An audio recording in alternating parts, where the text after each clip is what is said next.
Ukrainians did a massively successful offensive near Bakhmut. In addition to other combat activities to the north of this settlement, we might potentially see the complete stalemate of the Russian advancement in the near future. In addition to that, in case Russians become way too ambitious and not careful, they risk being surrounded, and this is in addition to them losing as many as 1,000 soldiers per day in Bakhmut area. But more about all of this in just a couple of minutes.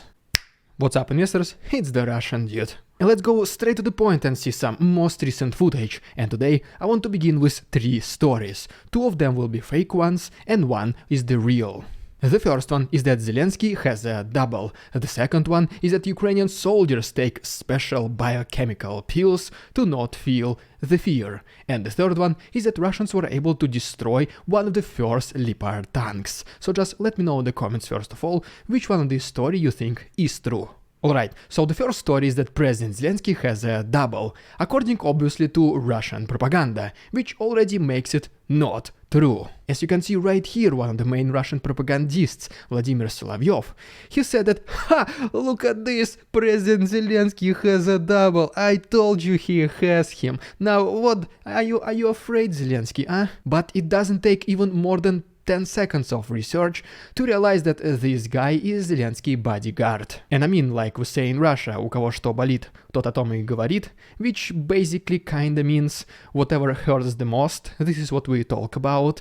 So maybe Solovyov was kinda cross-referencing Putin, but who knows? Alright, so the second news is that Ukrainian soldiers allegedly take these special pills developed in American biolaboratories, and they do not feel hunger, they do not feel thirst, they only feel rage, will for destruction, and some partial hallucinations. All this information came to us from this alleged Ukrainian prisoner who speaks in perfect Russian accent, and he reveals all the Ukrainian secrets. And since this information came to us from Yevgeny Prigozhin, I also don't think that this news is true. Which leaves us with news number 3, is that Russians destroyed the first Leopard tank, which is kinda true, but here's the catch. So as you can see from this video, these battle babushkas, they set on fire the cartoon figure of a tank, but still, some Russian media pick up the headlines as Russians destroyed the first Leopard tank.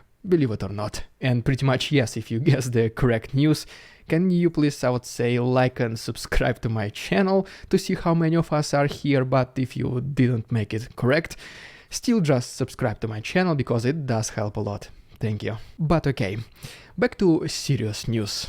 And first of all, as you can see right here, Ukrainians are being trained to use the artillery system AS-90 in the UK. Then we have a video of a mayor of Kiev, Vitaly Klitschko, test driving one of the earliest Leopard 2 tanks which already arrived to Ukraine. This tank was among the very first batch which arrived from Poland recently, and the country of Poland pledged to send another batch in the next several weeks. And speaking about the tanks in general, NATO pledged a total of 62 Leopard 2 tanks to Ukraine, which will be enough to form 2 tank battalions. Then we have a picture from the north of Ukraine, where the Ukrainian soldiers are using a German air defense system Iris-T. And then right here is the picture from Croatia, which recently pledged 14 Mi-8 helicopters to Ukraine. As we go back to the capital of Ukraine, Kiev, right here is the President Zelensky meeting the Minister of Foreign Affairs of Saudi Arabia. And as a result of their conversation, Saudi Arabia pledged $410 million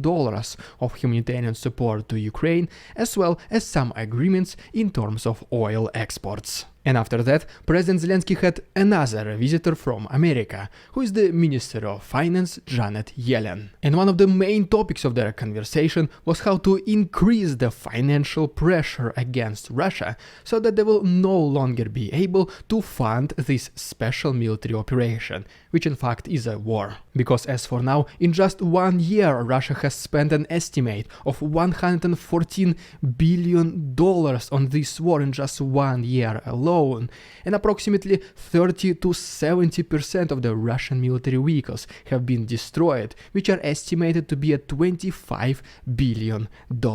Alright, and now let's really quick get back across the border, where recently an extremely important Russian plane, which has been stationed very close to the capital of Belarus, Minsk, in Machulishi airfield, has been targeted. And the military vehicle in question is A-50 reconnaissance plane, which Russians have been using prior to their drones and missile attacks against Ukraine. In the very beginning, neither Russians nor Belarus sources were reporting any incidents on these airfields, and then later the president of Belarus, Alexander Lukashenko, he called for an urgent meeting. And simultaneously, the Belarusian opposition group called ByPol, they were reporting that the radio location antenna on top of this plane has been severely damaged, as well as some other parts of the plane. According to them, this was the work of Belarusian partisans who used drones, and now they're safe across the border. And just to show you the significance of this attack, Russia only has a total of 9 of such planes, and only 6 of them are modernized. Which basically means taking even one out of the commission significantly reduces the potential of Russian aerial strikes. But okay, another news from Ukrainian border is that recently in Belgorod 3 drones just fell from the sky. It has not been reported whether they were intercepted or if this was a malfunction. Yes, it was just like this. They fell from the sky. And speaking about the drones, in one of the most recent Russian attacks, the Ukrainian air defense forces were able to intercept 11 out of 14 Shahid drones. And by the way, last time I shared with you approximately 50 photos and videos from the very earliest days of the invasion.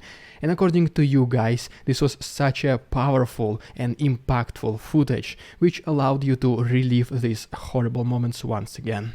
And so for this time, I was able to pull about 80 more photos and videos from the very first days, and all of them will be available on my Patreon, where it's still 1 week of free trial. And if you want to see this footage for yourself, the links will be down below. Alright, in several seconds we'll talk about this massively successful counteroffensive of Ukrainians near Bakhmut, but first of all I think it is very important to talk about the general situation in the east. And first of all, according to the report by the Institute for the Study of War, Russians continue their attacks along Svatove-Kreminna road, but more and more of this offensive is becoming less and less successful. Then we have some more reports about heavy fighting next to Belohirivka. As we go a little bit more to the south, we have a very interesting situation between Berkhivka and Yahidne. And as you can see right here, it looks like that a group of very ambitious Russian soldiers decided to advance in this direction. But in case they're not careful, and I mean, this will not be such a bad thing, right? But they're risking to be trapped and being surrounded themselves, because Ukrainians will be able to approach them from these directions. Because right here we have this water reservoir, which basically means the Russian forces from the north will not be able to come rescue them in time. As for now, this is a highly speculative topic and is very hard to predict the future, but knowing how illogical sometimes the actions of the Russian army can be, I will not be surprised if this happens. Next we have a picture from Bakhmut itself, where Ukrainian Colonel General Alexander Syrsky has visited the defenders of this city. And I mean, when was the last time you saw a Russian general visiting the front lines and not just sitting in his warm and cozy office? But nevertheless, the street fighting is happening inside Bakhmut every single day, and there is pretty much nothing left from this city anymore. And by the way, yes, the full versions of these videos with sound are also available on my Patreon. The most intense fights are happening to the north of the settlement, and according to Yevgeny Prigozhin, they were able to capture a small district called Stupkina. And right here we can see how much Russians were able to advance in the last several days, and according to, for example, Minister of Defense of Ukraine Oleksiy Reznik, they're losing as many as 500 soldiers every single day, but then according to Anna Malyar, Russians lose as much as 1,000. Which is just yet another confirmation of Russian army using prehistoric tactics of attacking by sending waves after waves after waves. And while Russians are spending significant resources trying to achieve minimal results, Ukrainians are actually doing something smart. Because recently Ukrainians reportedly destroyed a dam between Yahidne and Bakhmut, which will significantly slow down the progress of Russians. This dam is located approximately right here, and the areas which are affected are these ones. And to be honest, this is not the very first time Ukrainians destroy a dam to slow down the advancement of Russians, because if you remember, in the very beginning of war, they did something similar close to Kiev.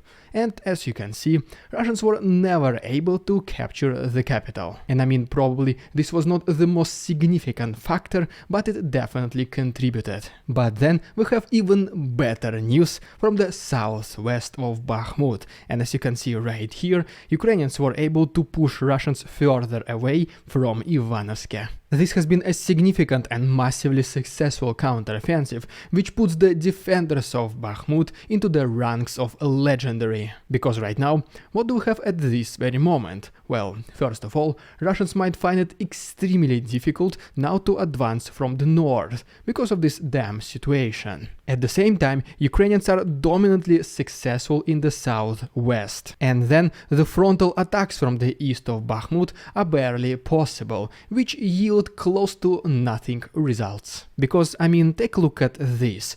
Right on the border of this contact area is the river, which in the near future might become the impenetrable force for the Russian soldiers.